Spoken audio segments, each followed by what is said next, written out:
So now you are going to do smart study. Okay, so let's start. The last lesson is the name of this chapter, which was written by the Alphonse Daudet. Also ये एक ऐसी village की कहानी है जो कि बहुत small सा विलेज है फ्रांस का, इसका नाम एलसीएस है, जहाँ पे मेन थीम जो है of story is the love for the language and the country, जो कि इंपॉर्टेंस शो करती है एक मदर टंग की, और जो उन्होंने उसे खोया उस वक्त उसका पेन, ये पूरी उसका इम्पोर्टेंस से लेके पेन तक का वो पूरा इम्पोर्टेंस बताता है पूरा चैप्टर।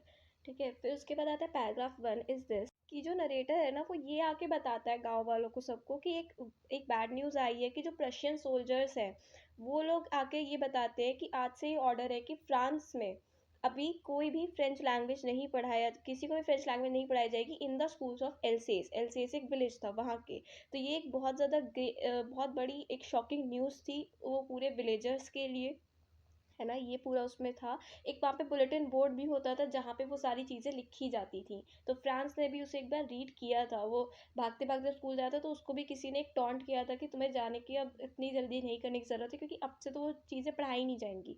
तो मिस्टर हेमल जो थे वो टीचर थे उस एलसेस में फ्रेंच लैंग्वेज के। ये भी इसमें आगे एक पॉइंट आएगा। फिर उसके बाद पैराग्राफ 2 है ना, ये बोल रहा है कि जो एम हेमल टीचर फ्रांस के फ्रेंच लैंग्वेज के जो एलसीएस में पढ़ाते थे वो बहुत सैड थे उस न्यूज़ को सुन के कि अब से फ्रेंच लैंग्वेज नहीं पढ़ाई जाएगी एलसीएस के अंदर। सो ही हैड, क्योंकि वो उनका बहुत ज़्यादा लविंग काइंड ऑफ उसकी तरफ था, फ्रेंच लैंग्वेज की तरफ उनको बहुत अच्छा लगता था पढ़ाना बच्चों को। सो ही डिसाइडेड कि वो अब लास्ट लेसन जो लेंगे वो फ्रेंच की वो लेंगे next day on the Sunday, है ना, जिसमें उन्होंने कुछ कुछ कोट भी लिखे थे जिस टाइम पे अभी वो जो विलेजर्स थे वो भी उस क्लास में आके बैठे थे ऑन द लास्ट बेंच।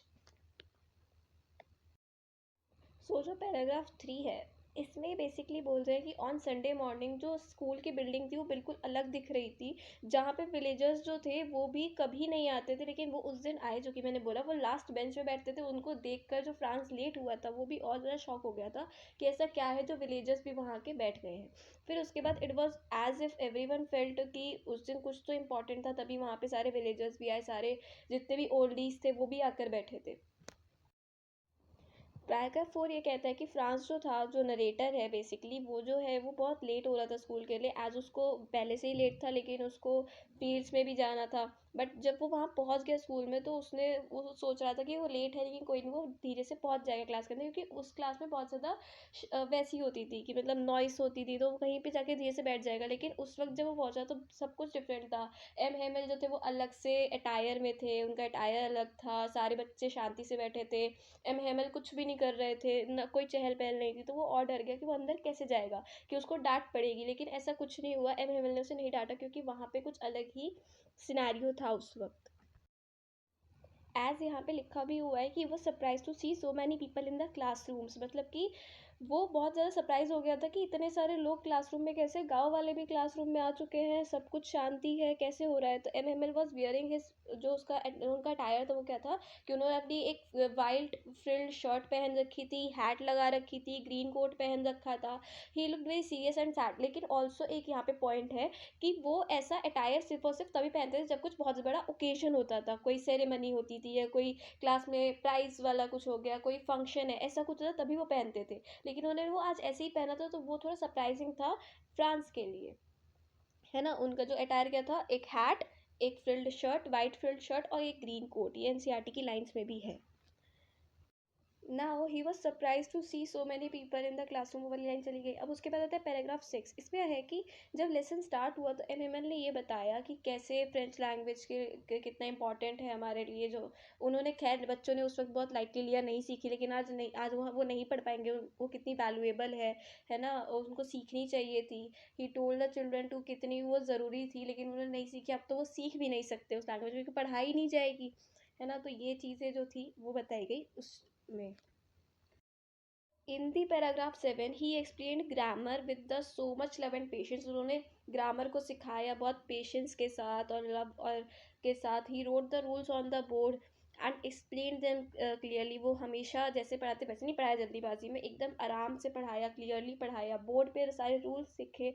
सब उस वक्त ध्यान से सुन भी रहे थे, जो कभी नहीं हुआ था वो उस वक्त हुआ। हर बच्चा, हर एक विलेजर उसको ध्यान से सुन रहा था, उस लैंग्वेज को।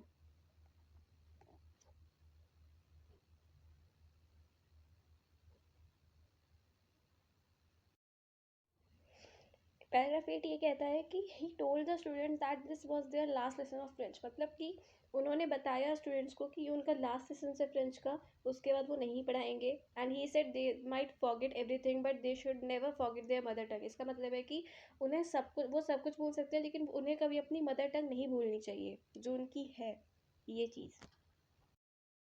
In the paragraph 9, Franz felt very sad. He thought about how he had not studied well and had wasted time. He felt guilty. इसका मतलब है कि फ्रेंड्स उस वक्त तो बहुत ज़्यादा सैड था कि वो क्यों नहीं, उस वक्त उसने उतनी लापरवाही क्यों दिखाई। वो जब पढ़ाने का टाइम आता था वो खेलने भाग जाता था। उसमें थोड़ी सी गलती एम हिमल की भी थी, क्योंकि एम हिमल जो थे वो उसे गार्डन में पानी देने को भेज देते थे वगैरह वगैरह, छुट्टी करवा देते थे, कुछ भी होता था। फ्रेंड्स खुद भी छुट्टी कर लेता था क्योंकि उसे नहीं पढ़ना था। लेकिन अब जब वो नहीं है, उसके पास नहीं वो चीज़ है, तो उसे उसकी वैल्यू समझ आ रही है। सो वो उस वक्त उस चीज़ को गिल्टी फील कर रहा था। In the paragraph 10, M Hemal ने क्या किया, जो कंटिन्यू किया अपने लास्ट लेसन को टिल नून, मतलब दोपहर तक उन्होंने कंटिन्यू रखा। उन्होंने एक भी बच्चे को नहीं डांटा, क्योंकि मतलब अगर कोई नहीं भी पढ़ पा रहा तो उन्होंने फ्रांस से भी कुछ लेसन पढ़वाने की कोशिश की थी, लेकिन वो नहीं पढ़ पा रहा था, उसे उस वक्त भी बहुत बुरा लगा। लेकिन एम हेमल ने फिर भी उसे नहीं डांटा उस वक्त, क्योंकि उनका वो ऑलरेडी वो लास्ट लेसन था तो उस पर क्या ही डांटते वैसे। तो he was kind and understanding eight that time. बहुत ज़्यादा अच्छे और सब वैसे हो गए थे कि हाँ ठीक है, उसमें बच्चे की गलती है तो उनकी भी गलती है, क्योंकि वो उसे क्या बता, उसमें पानी, गार्डन में पानी वगैरह देने को भी भेज देते थे।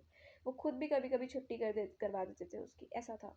इन the paragraph 11 at the end he said my friend this is the last time I shall teach you. At the end वो ये कहते हैं कि माई फ्रेंड्स, ये एक लास्ट टाइम है जब मैं तुम्हें टीच कर रहा हूँ। एवरीवन, उस टाइम पे सारे बच्चे, सारे विलेजर्स और एम हिमल खुद भी बहुत ज़्यादा इमोशनल हो गए थे। यहीं पे वही चीज़ लिखी है, everyone was very emotional at that time. In the paragraph 12 he asked everyone to stand up, उन्होंने सबको खड़े होने को बोला। And he bowed to the class and said I love you all. It was a very heart touching moment. इसका मतलब board to the class का मतलब है कि उन्होंने एक जेस्चर दिया, कि उस जेस्चर शो किया कि आप लोग यू में गो नाउ, आप लोग जा सकते हैं, आई लव यू ऑल। उन्होंने एक लाइन भी लिखी, वीवा ले फ्रांस। वीवा ले फ्रांस का मतलब है कि I love the French language, ऐसा करके एक उसका मीनिंग आता है, जो उन्होंने लास्ट टाइम बोर्ड पे लिखा था, और एक हार्ट टचिंग मोमेंट था सबके लिए। In the paragraph 13, and France and other students felt tears in their eyes, जो फ्रांस से और बाकी जितने भी स्टूडेंट्स थे उनकी आंखों में आंसू आ गए थे वो चीज़ें देखकर, क्योंकि उन्होंने कभी भी उस लैंग्वेज की रिस्पेक्ट नहीं की थी, है ना। इन दी पैराग्राफ 14 क्या लिखा है कि the bell rang, bell rang मतलब बेल बज गई थी। एंड द क्लास जो था वो ओवर हो गया था, लेकिन कोई भी जा नहीं रहा था, क्योंकि हर किसी को वहाँ पे रुकने का मन था, कोई भी जाना नहीं चाहता था वहाँ से। So the conclusion is this, कि जो लास्ट लेसन एक बहुत ब्यूटीफुल स्टोरी है, जो कि हमें बताता है the love for one's language और country, and it teaches us to respect our mother language. हमारी मदर लैंग्वेज को रिस्पेक्ट करने के लिए उसे कभी भी टिकट फॉर ग्रांटेड नहीं लेना चाहिए। It is also shows the pain of losing the one's culture and value for your language, because it is a part of you, who you are.